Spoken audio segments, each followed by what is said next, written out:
Good evening. Welcome to this candidates forum for the 10th Congressional District. I'd like to welcome Congresswoman Jennifer Wexton and Alicia Andrews. Now, we appreciate you taking the time out of the day today to answer these questions on various issues that were submitted by members of the League of Women Voters and other attendees. My name is Michael Pope, as you just heard. Now, these are challenging times, and it's kind of a bummer that we're not able to meet in person, but thanks to this technology and Zoom, we can conduct this forum online while also staying safe. Now, the League of Women Voters is very pleased to partner with a number of community organizations and service groups to sponsor this forum. The League of Women Voters is nonprofit and nonpartisan. And like the League, the partners are committed to supporting the democratic process by providing these opportunities to meet and question the candidates, compare their responses, and encourage community participation. Now, we're very grateful to the many volunteers that worked tirelessly to put this virtual event together, but we particularly thank you for attending this forum. This is really what American democracy looks like at its best, an opportunity to ask questions and get answers on the issues that matter the most. Now, most important to remember that we all do this in a way that's respectful and civil. This is, in fact, why the League of Women Voters was founded 100 years ago. By the way, this year is the 100th birthday of the League of Women Voters. Happy birthday to the League of Women Voters. And in that spirit, we look forward to a lively and respectful discussion of the issues. Here's the format that we're going to follow. All the candidates certified to appear on the November 3rd ballot were invited to participate. Those candidates will have 1.5 minutes, that's 90 seconds, for an opening statement, 90 seconds to answer each question, and 2 minutes for a closing statement. Each candidate will have the opportunity to answer the same question. I'll repeat the question for the candidates who's answering the second time. After the first question, I'll rotate the order in which the candidates are asked and give the other candidate the 90 seconds to answer. Our timekeeper is Nicole Caldwell from Hayfield Secondary School. She's going to be holding up signs that show when the candidates have 30 seconds left and 15 seconds left, and the crucial stop sign. And we will follow the timing rules strictly.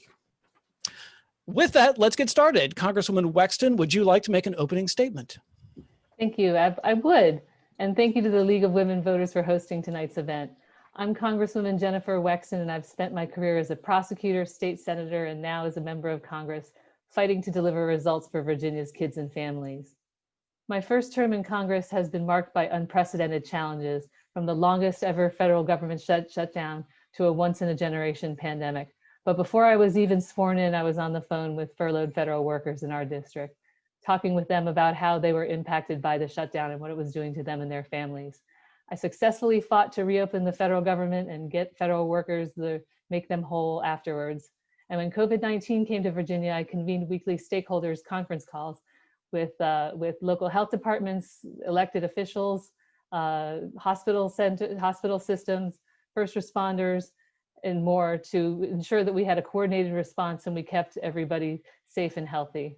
I've worked across the aisle to pass 5 bipartisan pieces of legislation and through the House of Representatives, and my Retirement Protection Act was signed into law by the President as part of the CARES Act. I fought to make healthcare more affordable, keep our kids safe from gun violence, and stand up for federal workers, all while holding this president accountable.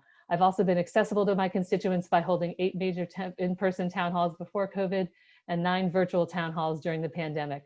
My team and I have worked around the clock to get help to those who need it, resolving more than 3,000 constituent cases and returning over $4 million to Virginia 10 taxpayers.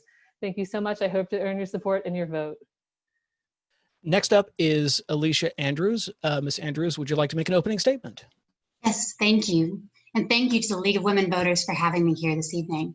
My name is Alicia Andrews. My husband and I are Marine veterans, and we're the proud parents of 3 small children.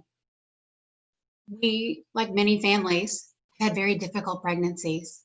Our second son, Logan, wasn't expected to make it, and we were given a very, very difficult prognosis from our doctor. Being told to choose between my son's life and mine was one of the most difficult things for a mother to ever hear, but for me, it was never a choice. I chose my son, and today I'm proud to report that he's a strong 7-year-old boy who's incredibly good at baseball. I've spent my career as a strategy and policy subject matter expert working in multiple intelligence agencies, from the Federal Bureau of Investigation, Office of the Director of National Intelligence, and Customs and Border Protection. Solving complex problems is what I do. I have an MBA and a cybersecurity strategy certificate from Georgetown. I believe our district's worth fighting for. I joined this race because I don't believe our Congresswoman has this district in mind or at heart. She does a lot for a lot of other people, not for this district. We get left behind all the time. And it's time that we have someone who puts our families, our security, and our equities at the forefront.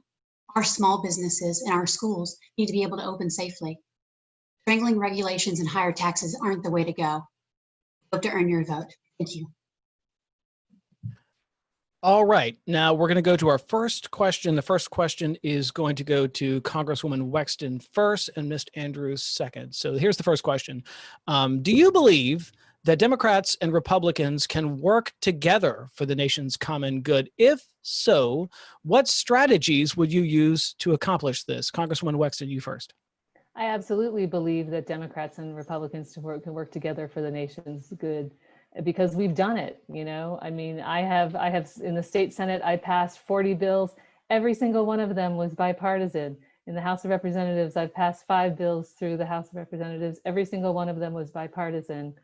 You know, we just need to come together and find common ground, and we've been able to do that in the House of Representatives.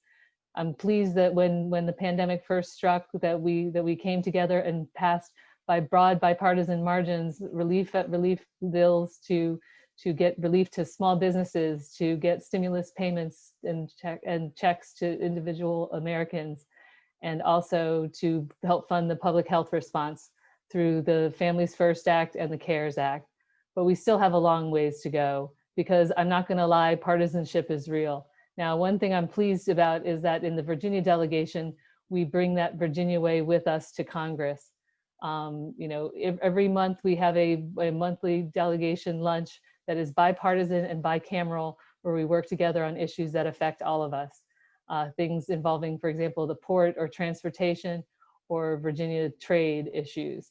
So I think that there are ample opportunities for working together across the aisle, because I've done it and I've seen it. Thank you. Alicia Andrews, same question to you. Do you believe the Democrats and Republicans can work together for the nation's common good? And if so, what strategies would you use to accomplish this? Absolutely. When you don't send career politicians to Capitol Hill. You know, I've spent my entire career working with people from all different walks of life. And serving in the United States Marine Corps, I learned that it didn't matter what walk of life you came from. You stood next to each other and you fought together, because the job had to get done.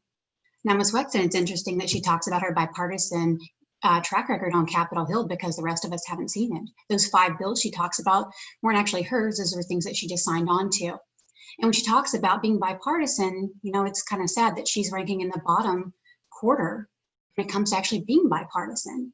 We need people that are going to work together. When we're talking about the spending bills that are on the floor right now, why can't we just work together? Why do we have to have Republicans and Democrats at each other's throat all the time? We have people starving in our district, and they're begging for people on the right and the left to fight for them. I'm going to Capitol Hill not because I want to make friends. I'm going to Capitol Hill because our district needs help. We need people that are going to fight for them. All right, our next question goes first to Alicia Andrews and then to Congresswoman Wexton. Ms. Andrews, what's your opinion about the Citizens United decision in the United States Supreme Court? I think ultimately that one of the grossest things is the amount of money that gets put into politics. And I think that so much is dark and gross. And what we really need to be talking about is right now, there's people in my district that are starving. And there's people that are raising millions of dollars in this state to fundraise for political process. What's sad is we're not actually having a conversation about that.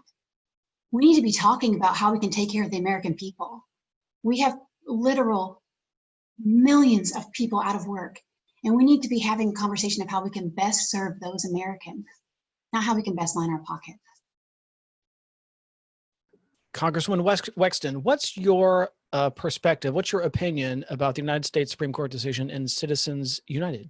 So before I answer your question, Michael, I'd like to push back against something that my opponent said. She said that my 5 bills were just bills that I signed on. Every single one of them was crafted by me, thought up by me, and passed by me. So stop lying, Ms. Andrews. As far as Citizens United is concerned, it has done a great disservice to American democracy. There is way too much money in politics. I think that's one thing that Ms. Andrews and I agree on. But what Citizens United has done is open up the whole the doors wide for dark money, for large shadowy super PACs to spend absolutely unlimited, undisclosed sums to push whatever their agenda is. And this is dangerous for our democracy. We can see it in the increasing partisanship and everything, and the undue power that these super PACs have. So we need to fight back against it. I was proud to vote for HR 1, the For the People Act, which had a strong campaign finance reform component, also government ethics and voting rights as well. Because if we clean up all of those things, our democracy will work so much better. All right, this next question is for Congresswoman Wexton first and Ms. Andrews second. What is your plan? Coronavirus has affected the district's economy, the congressional district's economy. How do you propose to finance an economic comeback for the district without putting the burden on the most vulnerable employees? So we'll start with Congresswoman Wexton first and then go to Ms. Andrews second. Well, I'm out talking to business owners every week here in Virginia 10. And, you know, when the pandemic struck, I was on the phone with different business owners, talking to them about what was affecting them and what they needed. So I definitely was pleased that we were able to pass the CARES Act, which included Paycheck Protection Program money for small businesses. Now that had some issues with it. So I was very pleased, you know, when I would talk to my small businesses and they said that they weren't getting that first tranche. That's one of the reasons that we in the House and I was instrumental in fighting to make sure that the second tranche of funding under Paycheck Protection had money that was earmarked for the true smallest of the businesses, and money went out to the smallest banks and credit unions to make sure that they received it. But we can't restart the economy on the backs of workers who are badly impacted by it. One thing that the Congressional Republicans want to do is reopen the economy without any kind of workplace safety precautions. And I absolutely disagree with that, as do the House Democrats rather, because we need to make sure that we have adequate safety processes in place and adequate protections for workers in order to be able to reopen our economy. We also need to make sure that we get the relief out to our businesses so that they can keep employees on their payroll and get this pandemic under control. That is the most important thing that we can do to be able to reopen our economy safely. And unfortunately, this is something that the Trump administration has been absolutely a failure of leadership on. Ms. Andrews, same question to you about the coronavirus affecting the economy of the congressional district. How do you propose to finance an economic comeback in the congressional district without putting the burden on the most vulnerable employees? Ultimately, I come from a very blue collar, no collar family. I know what it feels like to actually have to work your entire life for something. You see, I've never been given anything in my life. My parents have never been given anything either. That's why I joined the United States Marine Corps.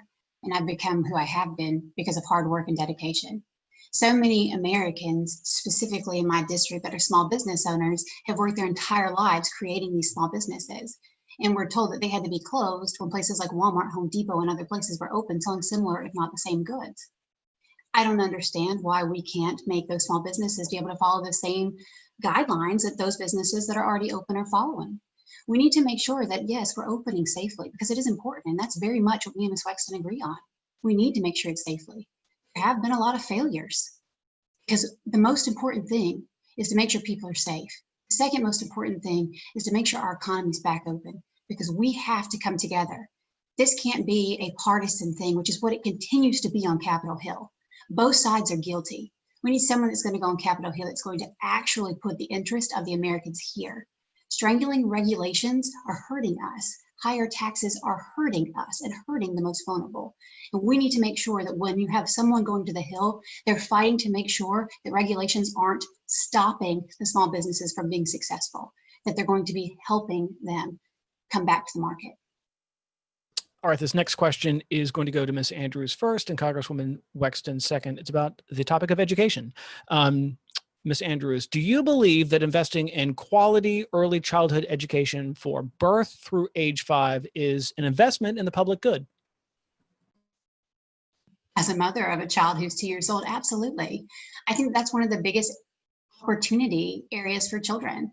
But I think one of the conversations that we're missing right now is what's happening with this distance learning program that we have with keeping children out of school.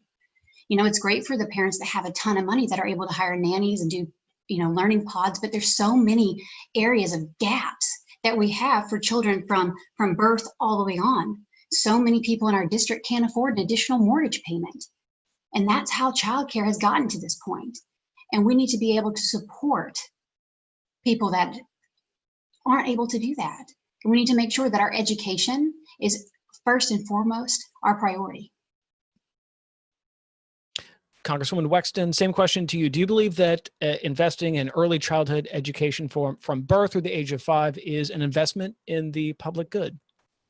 Absolutely, and the data show that investing in early childhood education pays dividends later on. It helps reduce gaps in outcomes for kids across the educational spectrum and across the socioeconomic spectrum. I was pleased to visit a number of early Head Starts here in my district during my term, and have been very instrumental in making sure that we have adequate funding for that. But we also need to make sure that there is adequate daycare capacity, and that's another thing, because a lot of this early childhood education takes place in a daycare setting, and Virginia could stand to lose up to 50% of its daycare slots as a result of this pandemic. So many have been forced to close their doors. Those that have reopened have had to do so with significantly diminished capacity and enhanced cleaning protocols and things that make it much more expensive. That's why I was proud to co-sponsor and vote for the Child Care is Essential Act, which would create a $50 billion child care trust fund to ensure that those child cares that reopen have the resources that they need to stay open and to be available for the neediest people, the frontline workers who don't have the option to call in sick or stay home with their children. All right, this next question, it goes to Congresswoman Wexton first and Ms. Andrews second, is about the topic of election security. So Congresswoman Wexton, what are your views on mail-in voting? Mail-in voting is absolutely safe, it's secure, and it's fraud-proof. This is something where the president has been spreading a lot of disinformation about it. I would not hesitate for anyone to be able to vote by mail. But thankfully in Virginia, we have a lot of different options now, thanks to some changes made by the General Assembly in the 2020 session. So we have true early voting in Virginia for the first time ever. And given that hundreds of thousands have already taken us up on that, have already voted early in Virginia, it shows that there's been a pent-up demand for it. When satellite voting stations open in the next week and a half or so, I think we'll see even more people coming out and voting early. But if you want to vote absentee by mail, you should not have any hesitation to do that. And if you want, you can bring in your ballot and vote it in person, or you can drop it off at a collection box. There are so many options. You need to definitely vote, though. Ms. Andrews, what are your views on mail-in voting? Truthfully, I think that a voter should vote how they feel the safest. Right now in this pandemic, so many people don't feel safe. And whether it is feeling safe going to actually vote at the polling booth on election day, or whether it's feeling safe going in voting early, or whether it's feeling safe voting by mail, that's their choice. Now, to say that voting by mail is fraud-proof, that's a downright lie. We've seen that, there's been challenges across the nation. Now, to say that it's exacerbated the way that it's been perpetuated, that's just not true either. There are complications that are going to happen, but ultimately, mail is safe. Voting in person is safe. And what we need to do is to ensure that we are not making people feel like their vote does not matter. In our district, every single vote matters, and how you feel most safe should be the most important thing when we're talking about getting voters coming out to place their ballot. And that needs to be our priority, not continuing to smear each side of the aisle. It needs to be the most important thing, is to make sure that we're getting people out to vote. All right, this next question goes to Ms. Andrews first, Congresswoman Wexton second. It is on the topic of the environment. So, Ms. Andrews, do you believe in climate change? What strategies or actions would you support to ensure the safety of the environment? Absolutely, I believe in climate change. I think that that's what's unique about me as an individual. I think that we have to do what's best for our area, but I live in what's called an agrihood. We believe that we're self-sustaining. We have our own farm. We have our own winery. We are conservatory. I think it's important that every person is working hard to be as self-sustaining as possible. Now, with that being said, I truly think that as a nation, we have to come together in a bipartisan effort when we're talking about our environment and environmental protections. We have to find ways to get to yes together. And that's a challenge that I have when people like my opponent have talked about the Green New Deal. My opponent isn't necessarily for the whole thing, and I applaud her for that. But one of the things that I struggle with the most is that when you're talking about something as aggressive as the Green New Deal, we can't just come all one-sided something. We need to have everyone come to the table and talk together. And that has to be a priority. When you're wanting someone to represent the totality of a district, you want them to be able to talk for both sides, be able to hear both sides. And that has to be the most important thing when we're talking about our environment and protecting it for our children and our grandchildren. I'm a millennial. I want my children and grandchildren to have better than what I have and to be able to have it for their children and grandchildren. And to me, that's something that is worth fighting for and to continue to fight for. Congresswoman Wexton, do you believe in climate change? And what strategies or actions would you support to ensure the safety of the environment? Absolutely, climate change is real. And one of the main things that drives it is man-made fossil fuels and carbon emissions. So we need to stop subsidizing oil and gas, as we've been doing in this country for too long. Unfortunately, President Trump has opened up whole new areas to drilling, from the Arctic Wildlife Refuge to the coasts off of the Atlantic and Pacific. And that's taking us backwards. So we need to incentivize the use of clean, green energy. And we do that in HR 2, the Moving Forward Act, the House Democrats' infrastructure plan, which incentivizes not just green infrastructure for roads, bridges, and other things like that, but also the use of clean energy as a driver of the economy. I think it's time also that we explore the issue of carbon dividends, to use market forces to incentivize the use of clean, renewable energy over dirty fossil fuels. So the next question is about government spending. We're going to go to Congresswoman Wexton first and Ms. Andrews second. Congresswoman Wexton, does the federal government spend too much money on weapons? The federal government spends too much money on many things. There's no question that we have a lot of threats to our national security, and we need to ensure that we are taking a holistic approach to our national security.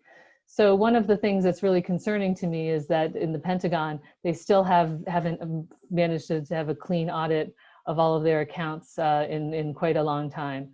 So I think that we need to make sure that we're cracking down on waste, fraud, and abuse in a lot of these federal programs, while still ensuring that we have adequate national security, but both in hard power, but also in soft power, because we can invest in diplomacy and foreign aid and won't hopefully need all these weapons. But we need to make sure that we have everything covered on all bases in order to keep our country safe. Ms. Andrews, same question to you on government spending. Does the federal government spend too much money on weapons? No. I think it's our fundamental duty to make sure that when we send our men and women to fight all over the world, that we give them the most capable assets to do so. I think anything less is criminal. But I think it's also important that we protect our sovereignty. As a national security expert, I've seen what happens on the other side of the world when you don't. I'm also a weapons and tactic instructor. I can tell you what the different weapons of different world leaders can do. And I can tell you what can happen if we don't have what it takes to counter those measures. But it's important that we realize that old adage, you can go broke buying bargains. What happens if you don't take care of these things? You end up having to spend millions and millions and millions having to restock the entire program. Just look at the American military helicopters. We overutilized and underserviced. We had Hueys and Cobras going to the Middle East and different places that were held together by duct tape and a prayer. We need to make sure that we are taking care and paying what we need to pay within reason to make sure that our warfighters are given the most effective weapons and that we're able to protect our sovereignty. All right, we're going to move on now to healthcare. Question goes to Ms. Andrews first, Congresswoman Wexton second. Ms. Andrews, what are your plans for maintaining affordable healthcare for all Americans? I can tell you that coming from someone who has spent a lot of time going through the VA, I'm a service disabled veteran, and so being a woman veteran, it makes it incredibly complicated when you're trying to go through and actually get quality health care through the VA. What people don't typically tell you as being a woman in the Veterans Association, Veteran Administration, you don't necessarily have that many female doctors. So when we were able to go out in town and be able to actually go see different doctors, I thought it would be better. It hasn't been. And I think one of the things that I've realized when I've seen how much medications are, when I see how long people are waiting. When I was pregnant with my daughter, I was waiting 4 and 5 hours in Reston at a doctor's office for my prenatal care. You know, when we're talking about health care, we have to have a conversation, a bipartisan conversation on how we can actually make sure that people get low cost, affordable health care that has transparent pricing, that actually allows people to maintain that doctor-patient relationship. It allows them to keep the insurance programs that they want to keep. That isn't a bait and switch. I think that's what people are really looking for. They're looking for something honest and sincere about having that doctor-patient relationship and having the ability to make sure that's maintained. Because no one wants to end up like the VA used to be. And we need to work together to make sure we stay as far away from that as possible. Congresswoman Wexton, same question about healthcare to you. What are your plans for maintaining affordable healthcare for all Americans? Well, this is one area where my opponent and I differ greatly because I have a plan and she clearly doesn't. You know, access to affordable quality healthcare is something that's incredibly important to me and all the people of Virginia 10. One of my proudest vote while I was in the state Senate was voting to expand Medicaid here in Virginia. And as a result, over 400,000 Virginians have affordable health care now who didn't just a couple years ago. In the House of Representatives, my very first vote was to let the House intervene in a lawsuit where the Trump administration is trying right now in court to strike down the Affordable Care Act in its entirety. There goes pre-existing condition protections. There goes lifetime caps. All of that would be gone if Donald Trump has his way. So the House is intervening in that case. We're fighting back, and we didn't stop there. You know, we passed legislation through the House, H.R. 3, the Elijah Cumming Lower Drug Costs Now Act, which would allow HHS to negotiate prescription drug prices. Imagine that, instead of requiring that Medicare buy drugs at the prices that the drug companies set for them, even though we're paying, scores of times more than other countries are. We also passed legislation to lower premiums and shore up the individual markets.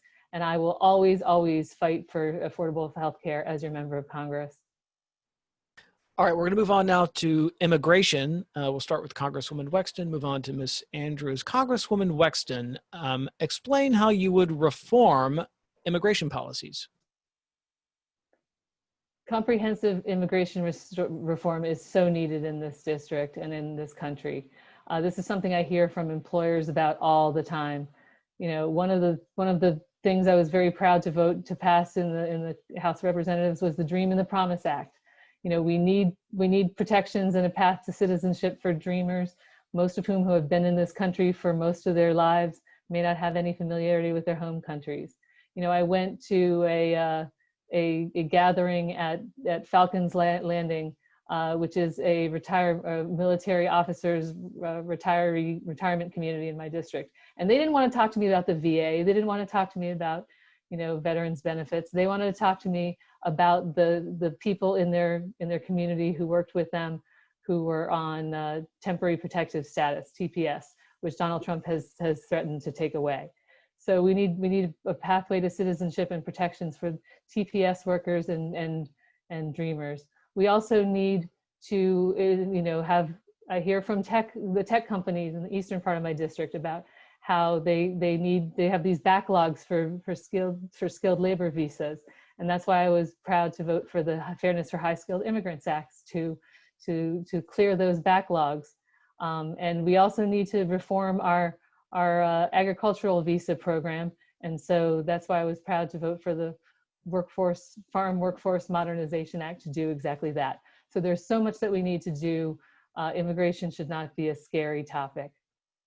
Ms. Andrews, same question on immigration to you.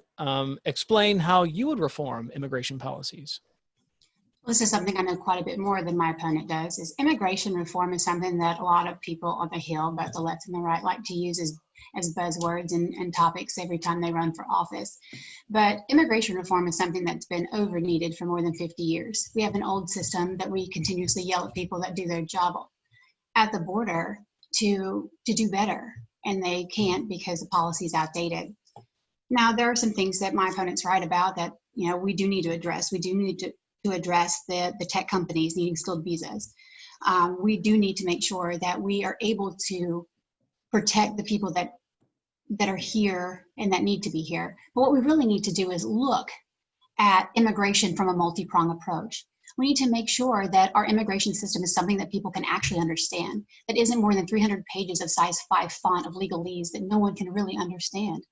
When people want to come to the United States, they come for the American dream. But so many people have no idea even how to navigate the system.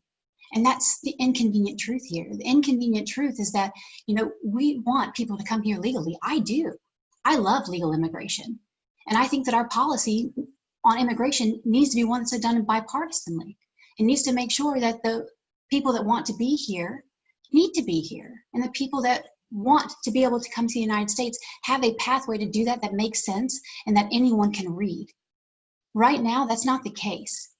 Right now, it's a jumbled mess, and we deserve better. All right. This next question is about social and economic equality. We're going to start with Ms. Andrews and move on to Congresswoman Wexton. Ms. Andrews, how can the government best address racial inequality and systemic racism? Ultimately, I think our country has a heart problem, but I think the best way that we can solve a lot of issues in our country is to start early in the education system. Right now, there are so many children that are in Title I schools and so many children that don't even have the ability to have a strong support system at home. We expect so much from children today as we're moving forward to be able to be successful. Systemic racism isn't just something that appears overnight. We need to build our country together. And we need to make sure that every child has an opportunity to thrive. And that starts now. And we need to make sure that right now, every student has the opportunity to have school choice. And I support the ability for parents to be able to choose that their kid gets the best possible education to make sure that in the future and moving forward, that everyone has the opportunity to succeed. Congresswoman Wexton, same question to you. How can the government best address racial inequality and systemic racism? Systemic racism needs systemic solutions, and it needs to be a whole of government approach. You can't erase the legacy of 400 years of systemic racism in this country through one policy. We need to have a variety of different policies. But it's very clear that we have systemic racism in this country, and it shows up in things like the racial wealth gap, where Black families have a net worth of what, maybe less than a tenth of what white families do. And a lot of that has to do with the home ownership rates. Criminal justice reform is something that is getting a new attention, and definitely something that needs to be addressed. The education gap is real. And we need to make sure that we're focusing resources in communities that need it most. And the healthcare disparities in the community is something that has been laid bare by this pandemic, where communities of color are impacted much worse than the white community. So these are all things that we need to address. These are all things that I'm working to address in the Financial Services Committee. We're working to address the housing disparities, in healthcare. I think that making sure that everybody has access to quality, affordable healthcare will help with that. But we have so much more to do, and electing people who understand that these are real issues and have real solutions for them is a good start. Congresswoman Wexton, we're going to start this next question with you again, then go to Ms. Andrews, and it's about virtual government, sort of pandemic related in a way. Explain your position on House members staying in their home districts and meeting using telepresence or in person. So we have been able to meet virtually for our committee meetings, and those people who want to come to the Hill are able to do so and do it in a hybrid meeting. So they're able to be in the committee room if they want to with appropriate social distancing and mask wearing. I think that we have been able to conduct the business of government without any problems. I mean, it's a learning experience for everybody, obviously. It's not ideal, but this is the world that we're living in right now. And unless and until we get this pandemic under control, this is what we've got to do to keep everyone safe, but maintain the business of government. We also initiated a proxy system for people to be able to vote in accordance with their proxies, to give people their proxies to vote when they aren't able to be there. So those are things that we've been doing. It's not ideal, but it's made much worse by my colleagues who refuse to wear masks, refuse to engage in social distancing, and are refusing to help do what they can to help stop the spread of this disease. The House of Delegates is meeting virtually right now, and they've been able to move through a number of pieces of legislation in a virtual capacity while keeping everyone safe, which is the paramount concern. Ms. Andrews, same question to you. What's your position on House members staying in their home districts but participating virtually? Personally, I think it's sad. We have so many essential workers that have to go to work. I don't understand how people on Capitol Hill don't have to do the same thing. I think it sets a negative tone to the people like our doctors and nurses that have to go to work. People like my husband, who's an essential worker for the Department of Homeland Security. It sets a negative tone to those people who don't have the option or the luxury to just be able to sit at home and proxy vote. That's our leadership. One of the safest places in the world is to be working on the Hill. And they have some of the best doctors and best capabilities. And I think that it's a shame that we've kind of come to the point to where it's accepted that our leadership can be at home when we need them to be able to be together, work together, and be on the Hill to make sure that legislation is getting passed for the people of our district that are the most in need. All right, this next question, we're going to return to campaign finance. So we'll start with Ms. Andrews first and go to Congresswoman Wexton second. Ms. Andrews, what's your plan for campaign finance reform? And do you support a constitutional amendment to get money out of politics? I think it's interesting that you bring up the campaign finance. I've struggled very much with the whole idea of how much dark money is in politics. It's crazy to me that you can have millionaires and billionaires buy elections, and you can have even more money from lobbyists sway politicians to vote however they can push them to vote. I think that says something, that someone's party politics can be over their values. I'm running for Congress because I believe those kind of things need to stop. I don't have big PAC money like my opponent does, and I'm okay with that.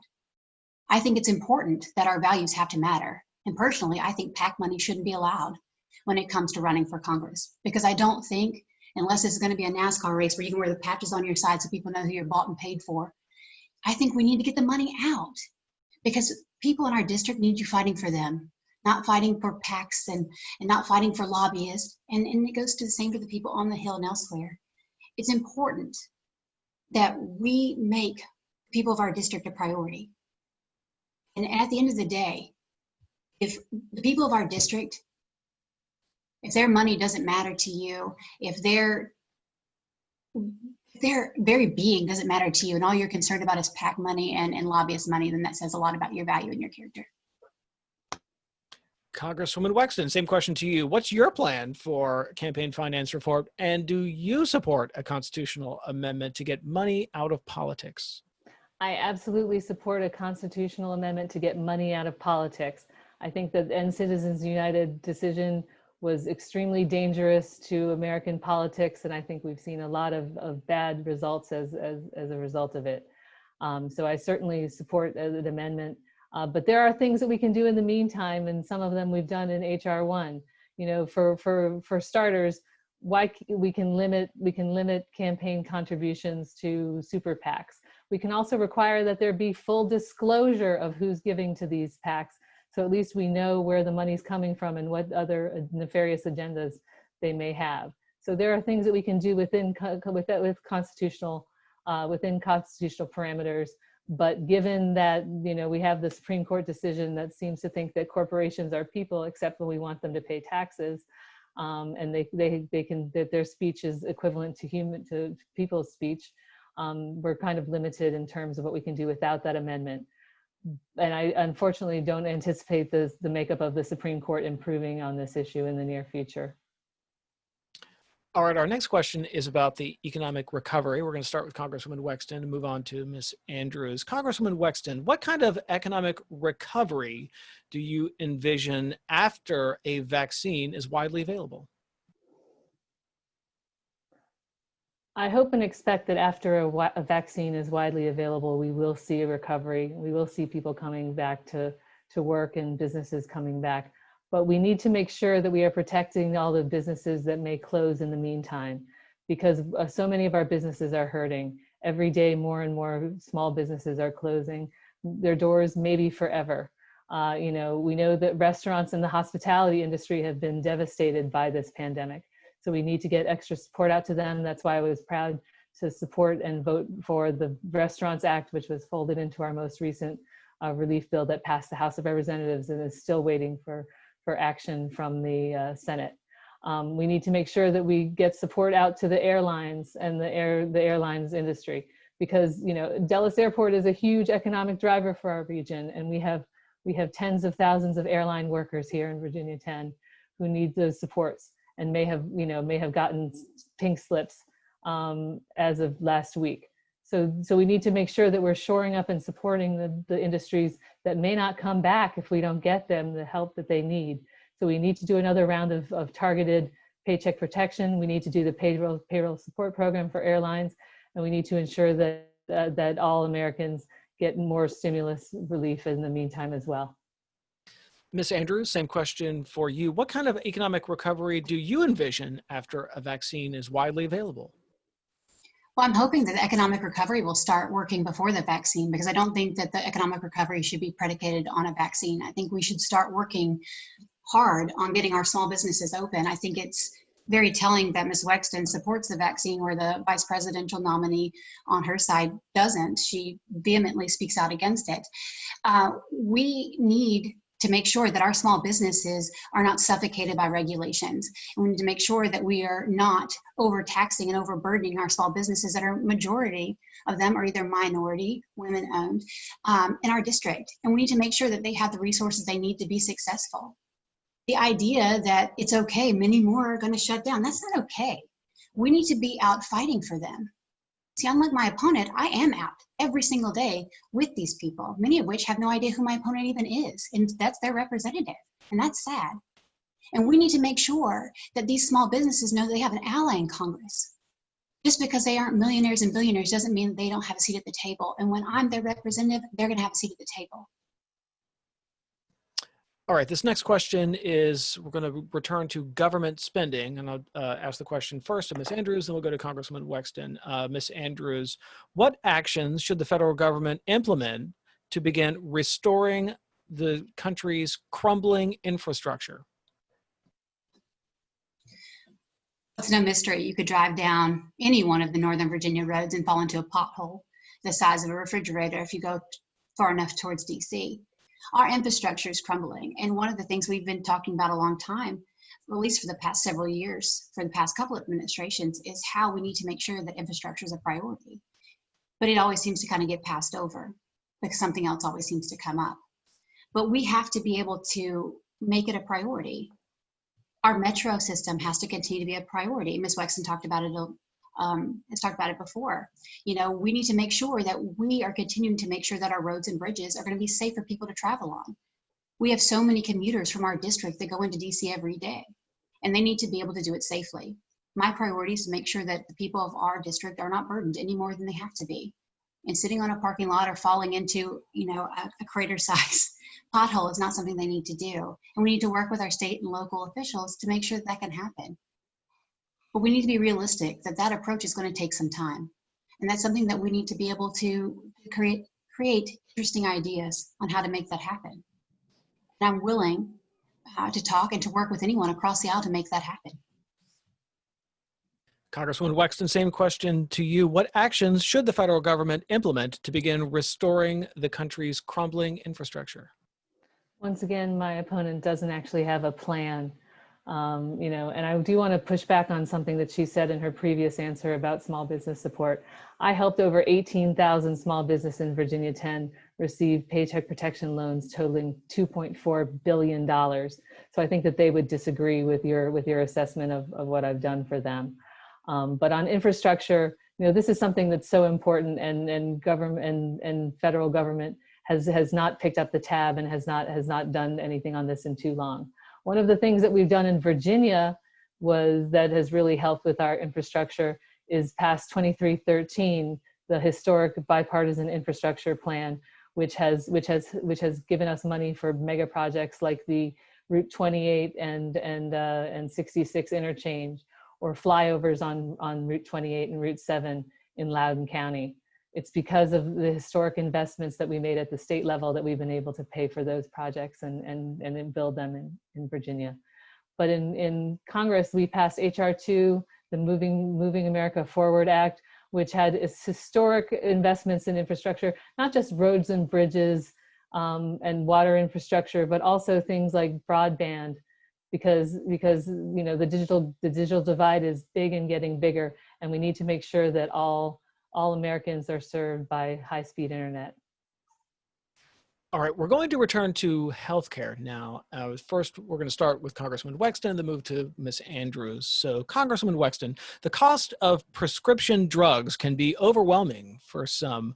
What would you propose to reduce the cost? Well, we've already passed out of the House of Representatives H.R. 3, the Elijah Cummings Lower Drug Costs Now Act, which would allow HHS to negotiate with drug companies for more favorable pricing. It's absurd to me that we in the federal government, are in Medicare program, pay whatever the drug companies ask, which sometimes is 5, 7, 10 times what people in other countries pay. So using the federal government's buying power is a good first start. We've seen that with things like insulin, how drug companies gouge people and charge them whatever they can. So we need to use the federal government's buying power to negotiate with drug companies.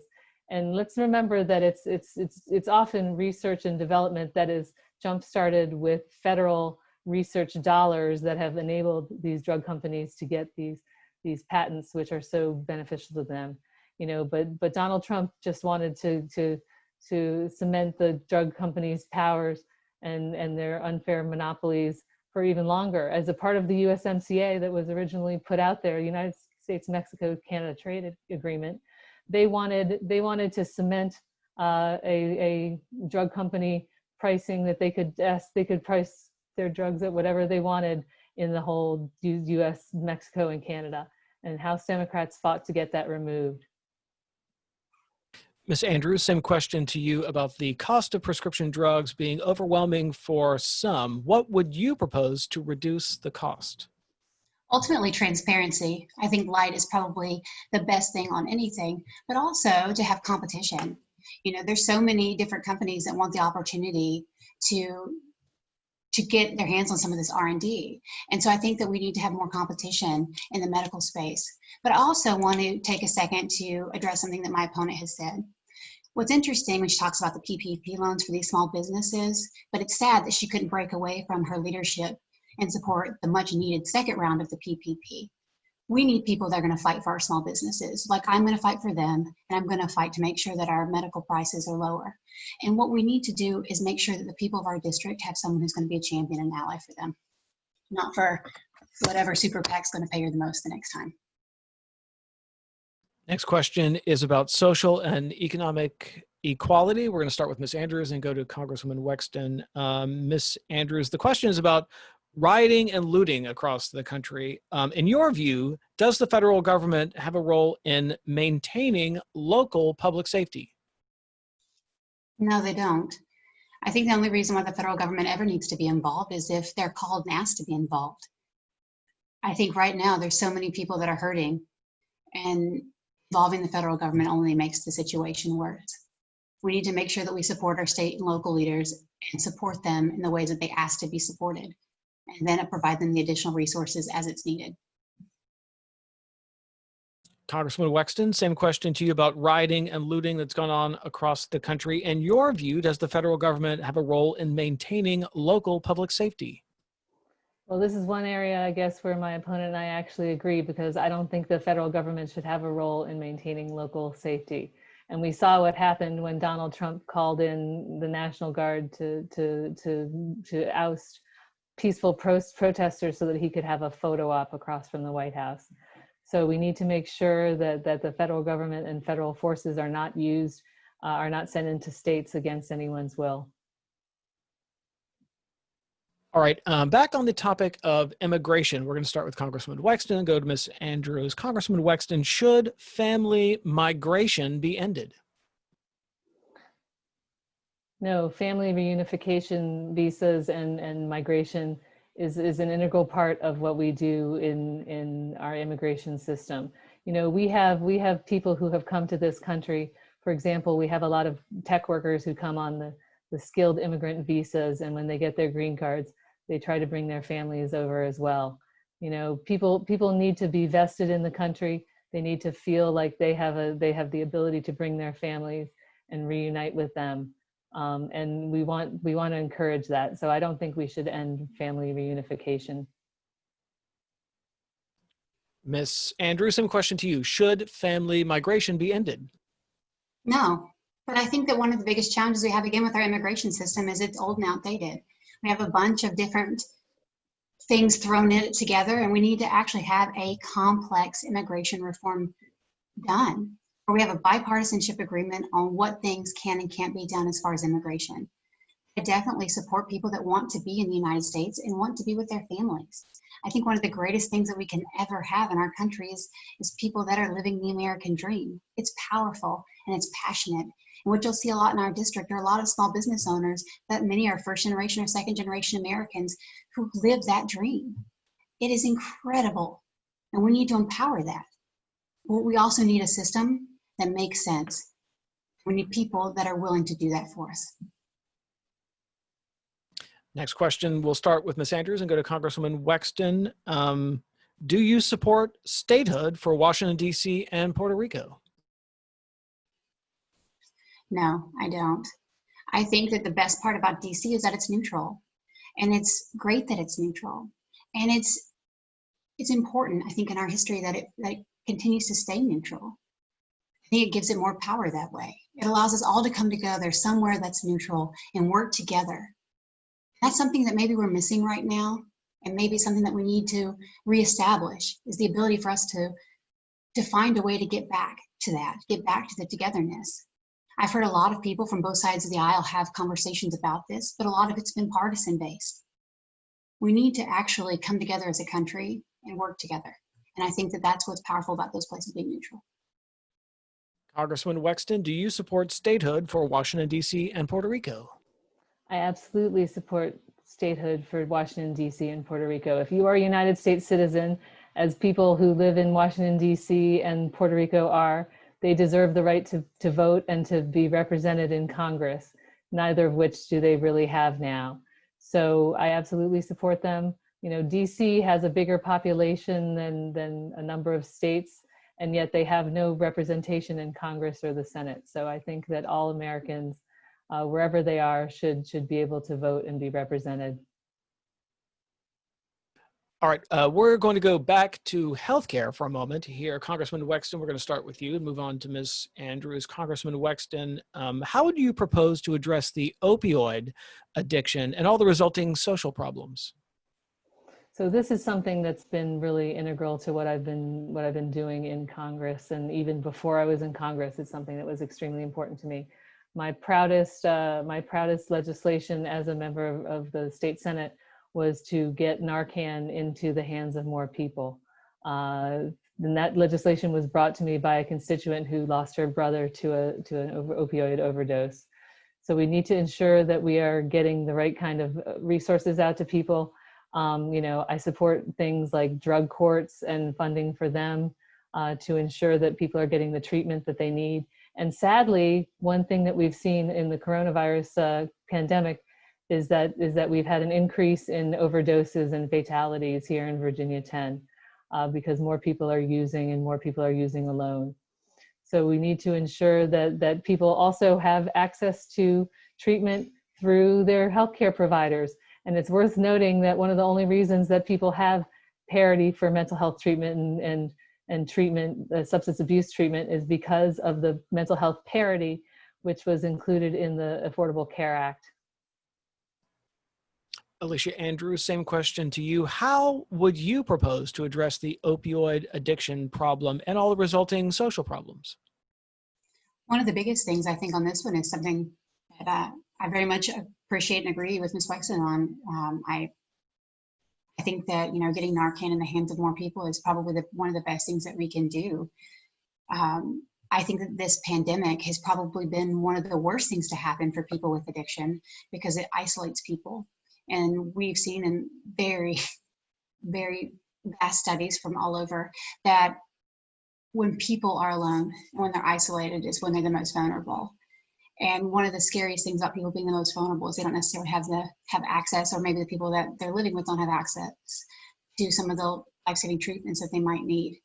But I also think we need to have a conversation about demystifying some of the things with opioid addiction.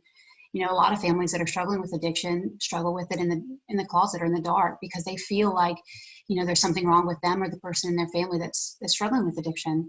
When really we need to come together as a society and realize that this is something that has been created because of a systemic issue. And we together can fix it. And we together can stand and help these families. And I think that culturalistically, that's something that we're going to have to do. From a policy level, I think we just need to be able to support them in the best way possible. All right, we're going to return to social and economic equality, starting with Ms. Andrews, moving on to Congresswoman Wexton. Ms. Andrews, what's your position on any kind of reparations for descendants of enslaved workers? I very much support Joe Biden's approach here, because what he talked about is there's so many people have so many feelings all over the board when it comes to reparations, and I can't pretend to tell anybody how they might or might not feel when it comes to reparations. So I think that we need to have those studies conducted and then address that conversation at that point. But until then, I think we need to talk about the here and now and talk about the lack of equity in education. One of the biggest challenges that we have in the United States is equity in education. We need to be able to ensure that every child, no matter what zip code they live in, no matter what the color of their skin or where they come from, that they have access to quality education. That's something that I fight for very, very strongly. I think that it's something that we need to be champions for. I very much support school choice. And I think that parents need to be able to be given the choice to fight for their kids. Because even if you were born, like I was, into a family that maybe doesn't have everything that you might need to be successful, that your parents can help you get the opportunities that you might possibly need. And that's powerful. So I think that we need to focus on education and making sure that moving forward, we don't repeat the awful egregiouses of the past. Congresswoman Wexton, what's your position on any kind of reparations for descendants of enslaved workers? So I think it's interesting that my opponent invokes Joe Biden, but she supports Donald Trump. So, that's interesting to me. But as I've said, it's very clear from the legacy of 400 years of institutional racism in this country that we need to do something for reparations. Now, I don't know what that is, and that's why I support Representative Sheila Jackson Lee's bill to create a study to study the issue and come up with real plans of the best way to target aid and support to families in order to ensure that they are made whole, or at least that we can close some of those gaps. But in the meantime, we also can do things to study the social economic status of Black men and boys. I was pleased to join in that legislation. But we cannot just say, okay, we're going to give everybody $5,000 and call it even, because the systemic racism is too deep. And I'm pleased to be a part of the new House majority, where we, for example, in the House Financial Services Committee, for the first time, we have a Committee on Diversity and Inclusion, where Representative Joyce Beatty is leading us in holding banks accountable for the lack of minorities in the C-suites and the disparities in lending. So we need to also elect people who are going to make it a priority to ask those tough questions and put people on the hot seat for why they're not taking more account of minority outcomes. All right, Congresswoman Wexton, we'll start with you on this next question and move on to Ms. Andrews. Congresswoman Wexton, do you view Antifa as a terrorist organization? And if so, how should it be handled? So Antifa is an ideology. I don't know that it's a specific group, but anybody who uses violence or threats of violence to make their point is someone that I condemn. You know, I think the greater risk to our nation right now, our domestically, is from white nationalism, and that's come from the FBI director himself. And these are groups that are given free rein to spread online and spew their hate everywhere. And I think the white nationalists are even more frightening at this point, because there are more of them, and they are already coming out of the shadows, and we're seeing them. I mean, we had white nationalists marching in Charlottesville, shouting, "Jews will not replace us." Here in Loudoun County, we have had KKK flyers distributed on multiple occasions.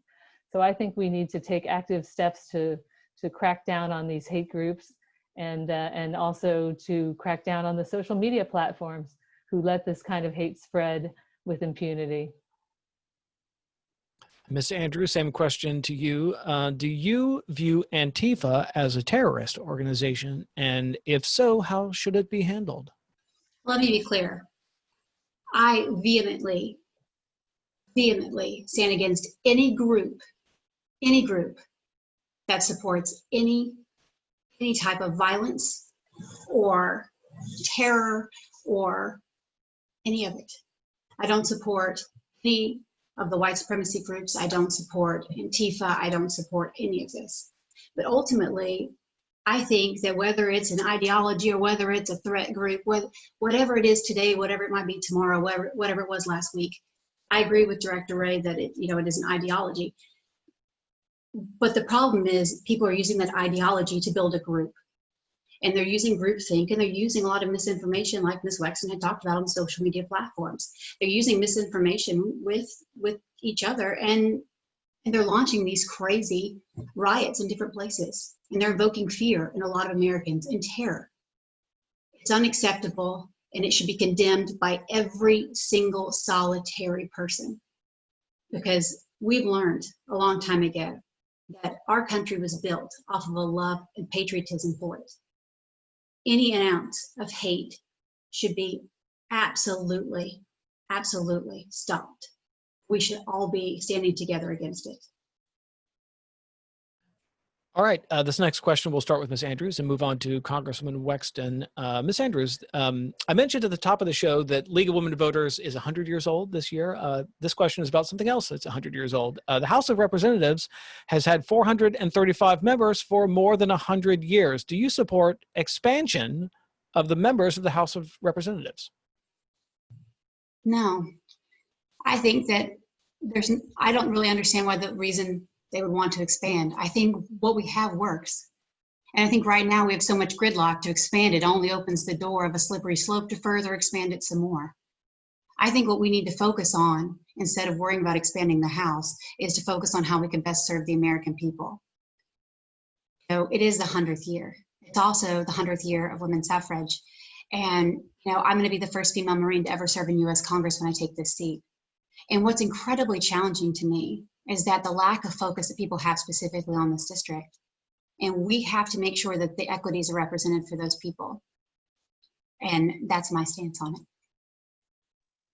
Congresswoman Wexton, same question to you. The House of Representatives has had 435 members for more than 100 years. Do you support expanding the House of Representatives? No, I don't think that that's necessary. And I would note that the House of Representatives is actually more representative than the Senate because our congressional seats are based on population. And I have not had any problem servicing my district. You know, you can ask the 3,000 people who have had their cases successfully handled by my staff and my team. But I don't think that it's necessary that we have more members of Congress. I just think that we need to make sure that we elect the right kind of members of Congress. All right, we're going to go into our last question now before our closing statement, so get ready for that. We're going to start with Congresswoman Wexton on this topic, then move to Ms. Andrews, then we'll go into our closing statements. Congresswoman Wexton, do you believe the District of Columbia voting rights issue should be resolved by retrocession to Maryland?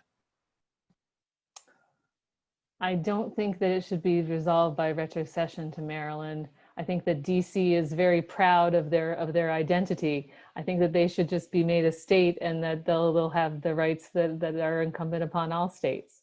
You know, historically, the way DC has been treated is another vestige of the institutional racism in this country. And it's time that they actually get their right to vote and their right to full representation.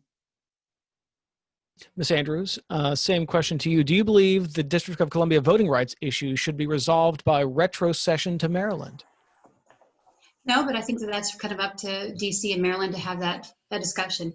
You know, ultimately, I think what we need to be talking about is the history there. You know, what's powerful is that neutral ability that DC has, and that's what's powerful. We send just 435 people from all over the country there to represent the people to our capital. We need to maintain, and that is something that I think is very important. Ultimately, I think that that's a discussion that has to happen between those two. All right, we're going to open the floor now for closing statements. Candidates will have 2 minutes to give a closing statement. Ms. Andrews, we'll start with you and move on to Congresswoman Wexton.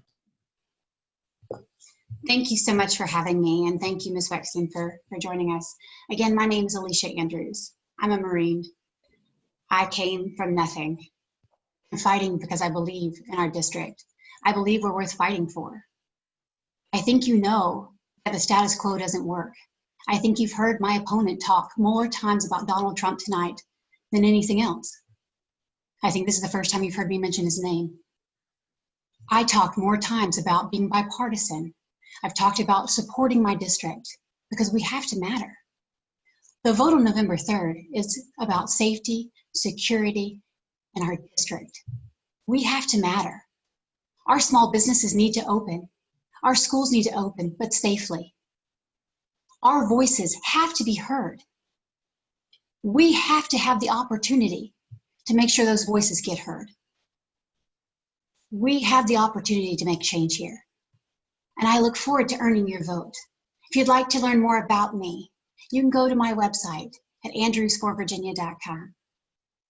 We welcome the opportunity to answer any of your questions, because unlike many people on Capitol Hill, I look forward to representing all people. I learned in the Marine Corps, it doesn't matter where you come from. It doesn't matter what walk of life that you came from. It matters where we're going together. I'm willing to work with anybody who will work with me to solve our problems here. And I thank you again for your time, and I look forward to talking to you all soon. Thank you. Congresswoman Wexton. My opponent doesn't talk about Donald Trump because she supports Donald Trump. And it's very clear that she has no plans. While she brings you platitudes, I come to this election with a long history of delivering results for the people of this district. And while she gives you platitudes, I have plans. And this election is too important to sit it out. You know, early voting has already started, and there are so many issues on the ballot this November. It's not just about whether you're going to choose me or Ms. Andrews, because there are so many things that we're different on. Healthcare is on the ballot. Climate change is on the ballot. Voting rights is on the ballot. Choice is on the ballot. Marriage equality is on the ballot. Racial justice is on the ballot. So go to iwillvote.com and make your plan to vote today. It is too important. This is the most consequential election of all of our lifetimes. Make sure that you vote and get all your friends to vote as well. Thank you so much. I hope I've earned your support and another 2 years as your member of Congress. Well, thank you so much. I'd like to thank the candidates, Congresswoman Wexton, Alicia Andrews. Thanks for participating. I'd like to thank the League of Women Voters for hosting this event, and I'd like to thank you for watching and participating. If you want to stick around, the League of Women Voters is going to show some information about voting, so stay tuned for that, and have a great night.